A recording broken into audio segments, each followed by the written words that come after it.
Mpendwa mtazamaji, siku ya Jumanne, karibu katika tafakari ya neno la Mwenyezi Mungu.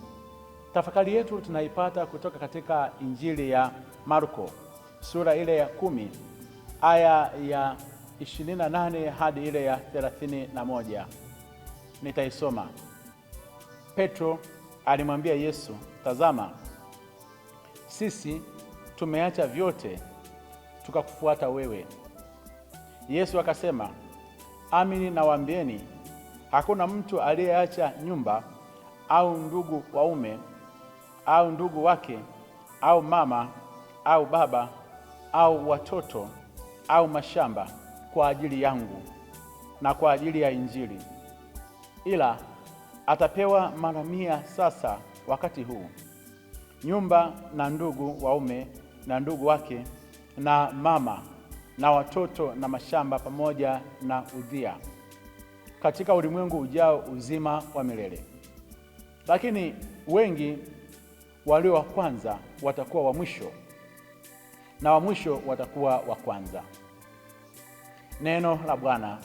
Sifa kwako, e Kristo.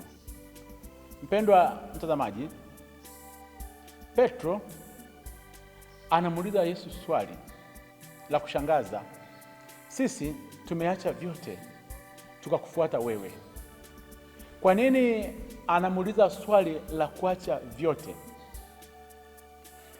Hivi vyote alivyoviacha ni vitu gani? Na baadaye akaamua kumfuata yeye. Na kwa nini hakusema mimi nimeacha vyote nikakufuata wewe?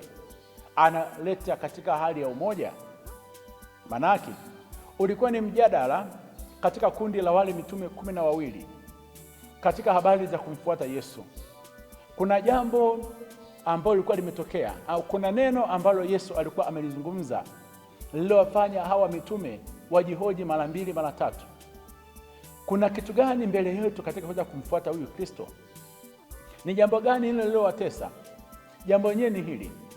Katika Injili ya Marko sura ya 10 kuanzia aya ya 20 na kuendelea, inazungumza kijana tajiri aliyedhani kwamba utajiri wake na mali zake zingeweza kumpelekea aweze kuingia katika ufalme wa mbinguni. Yaani utajiri ungekuwa ni tiketi ya yeye kuweza kurithi ufalme wa mbinguni.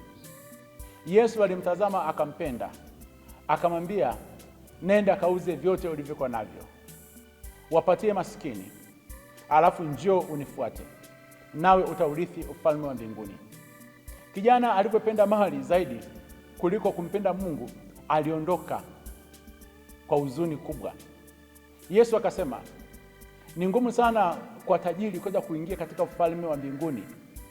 Akatolea mfano mgumu kwamba ni afadhali ngamia kuweza kupenya katika tundu la sindano kuliko tajiri kuweza kuingia katika ufalme wa mbinguni.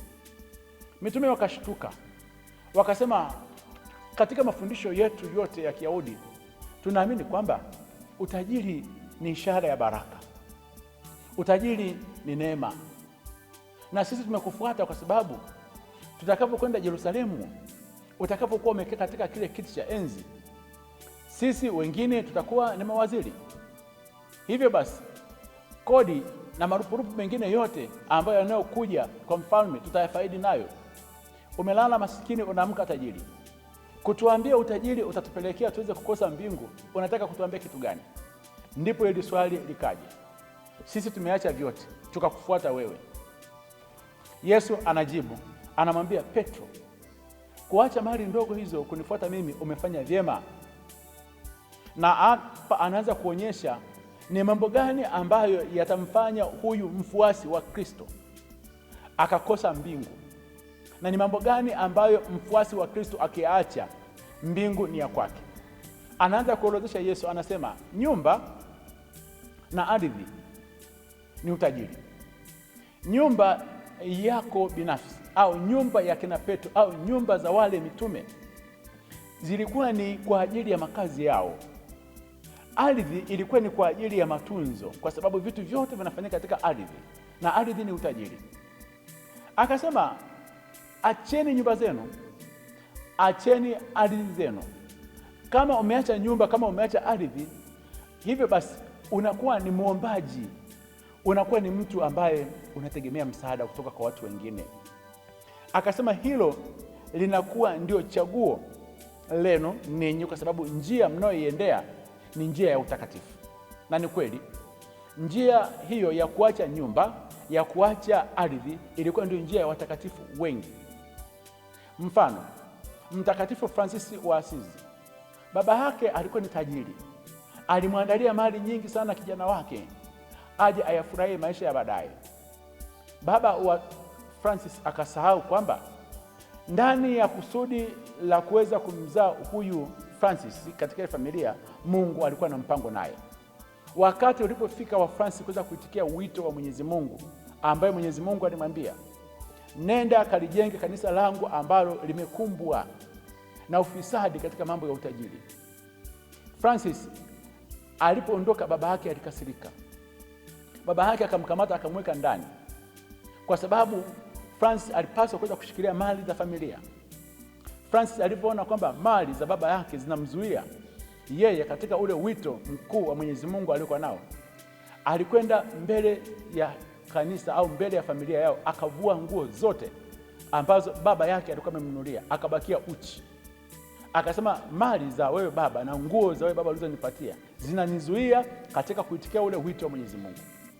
Akaenda akawa ombaomba, akaanzisha shirika la Wafransiskani ambalo limeenea duniani kote. Francis amekuwa mjumbe wa amani mbinguni na duniani. Amekuwa ni tajiri katika swala zima la wafuasi wanaomfuata. Ndio lile neno Yesu anazungumza, anasema kwamba umeacha ardhi, umeacha ndugu, umeacha baba, utapata vyote, utapata mara 100. Sasa hivi Wafransiskani wako wengi sana duniani, na ndio njia hii akina Petro na wao wenyewe waliacha mali zao wakaenda kufia kule Roma. Leo hii angalia Petro alivyo na wafuasi wengi wanavyomfuata kule, wengi wamechukua majina ya Petro, wengi wamejenga makanisa ya Petro, akina Paulo wengi sana kwa ajili ya kumfuata Kristo. Yesu Kristo anavyotuambia habari za kuachana na ndugu, ni habari za kuachana na ndugu, baba, mama, watoto, ni faraja za kidunia. Anasema Yesu kwamba mfuasi wake lazima ajitenge na faraja zozote zile za kidunia, ajitenge na malimwengu. Badala ya kuweza kuwa karibu na mume au karibu na mke, karibu na wazazi, karibu na watoto, basi chagua kuweza kuwa karibu na Yesu Kristo aliyekuumba. Unapokuwa karibu na yeye, anasema yeye atakutengeneza kwa ajili ya kuweza kuwa ladha mpya katika dunia hii. Na anafanya kama alivyofanya Mwenyezi Mungu katika ile taifa la wana wa Israeli.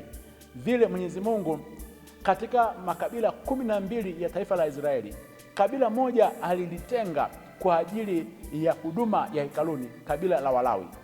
Wao hawakupewa urithi wa ardhi walipofika katika ile nchi ya Kanaani, hawana ardhi yote ile. Mungu akawa urithi wao.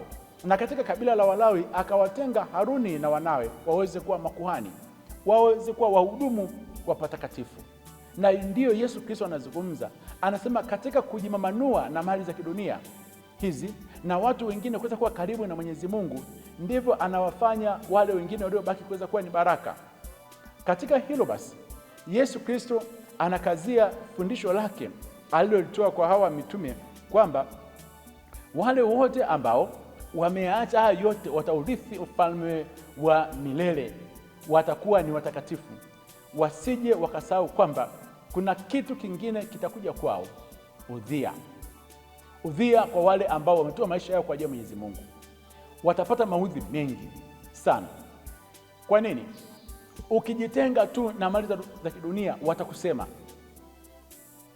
Huyu kuhani akija katika kuweza kuomba michango katika mambo mbalimbali, watamsema. Akiwa tegemezi, watamsema kwamba tunamlisha. Huo ni udhia. Wasiogope wale wote ambao wamejitenga na hizo mali, wakaanza kurudi katika kuweza kuzishikilia hizo mali, kwa sababu hazitawapeleka popote pale. Walishatengwa na vitu hivyo, walishatengwa na familia. Na hata ukirudi katika familia yako, watakutenga, watakuudhi, watakusema vibaya. Ni mara ngapi wale ambao wamekuwa wakitoa maisha yao kwa ajili ya Kristo, wakirudi kwenye familia yao, wanaporudi katika zile nyumba ambazo wanazoishi, nyumba za kitawa, wanakuwa na huzuni, kwa sababu walioyakuta kwenye familia yanawaumiza kweli, na watakuumiza sana ndugu zako kwenye familia. Yesu alishakuwa ameshatoa amri, jitenge na vitu kama hivyo, jitenge na mambo ya nyumba yako, utapata nyumba nyingine, utapata familia nyingine. Na baadaye anasema hivi, kuna watu tunawaona kwamba wako karibu sana na Kristo, kuna watu tunawaona kabisa kwamba wamebarikiwa, hao wanakuwa ni wa kwanza hata kanisani, katika michango mbalimbali mikubwa, wao ndio wanaotoa. Tunaona kabisa kwamba wana baraka, ni matajiri. Amesema wa kwanza watakuwa ni wa mwisho, na wa mwisho watakuwa ni wa kwanza.